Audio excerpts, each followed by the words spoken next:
the time of Abdullah ibn Mubarak rahimahullah, Abdullah ibn Mubarak was an amazing personality.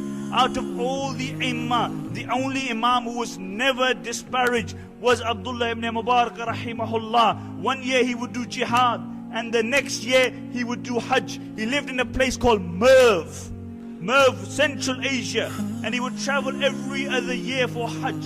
So he goes for Hajj, like many of the Hajis have now come back from Hajj. And he reaches Merv, and he reaches Hajj. He performs his Hajj. And after performing his Hajj, he's sleeping. And he sees a dream, 2 angels descend. And one angel says to the other, he said, how many people have performed Hajj this year? He says, 60,000. He said, how many people's Hajj has been accepted? He says, not even one. Not even one.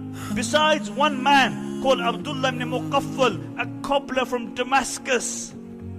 He didn't even attend the Hajj, but Allah accepted his Hajj. Abdullah ibn Mubarak rahimahullah wakes up in the morning. He's deeply concerned about this. He's shaking, he's perspiring, and he hurries to Damascus. And he reaches Damascus, and he asks the people of Damascus, do you know a man called Abdullah ibn Muqaffal? And they direct him to his house. He knocks on the door. Abdullah opens the door. He asks him name. He says, Abdullah ibn Muqaffal. He said, what's your profession? He said, I'm a cobbler. So he says to Abdullah, he said, I want to ask you a question. I saw a dream, and I want to ask you about this dream.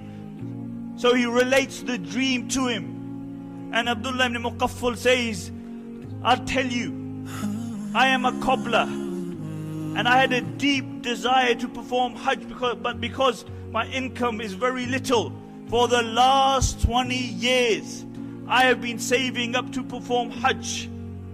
For the last 20 years, I've been saving up to perform Hajj. And this year, I had enough money to perform Hajj. And he said, my wife was pregnant. And she smelled meat from the neighbor's house. And you know, pregnant women, when they smell something, they want it there and then. So she asked me to go and ask neighbors for the meat. So I went to the neighbor's house and I knocked on the door. And the lady opened the door, and I said, my wife is pregnant and you're cooking some meat. Can I ask you for that meat? Can I ask you for that meat?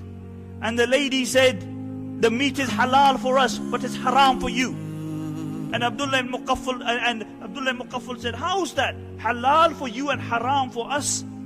And the lady said that for many days my children have had nothing to eat. They've been starving. And today I was walking on the street and I saw a dead donkey, and I cut the meat from the donkey, and to feed my children I came, and the meat that I am cooking is that meat of the donkey. So it's halal for us and it's haram for you. And Abdullah ibn Muqaffal says, I went home. I bought all the money that I had gathered for 20 years. And I gave it to this lady. And I said, this is my Hajj. He didn't even perform Hajj. But Allah gave him the reward for performing the Hajj.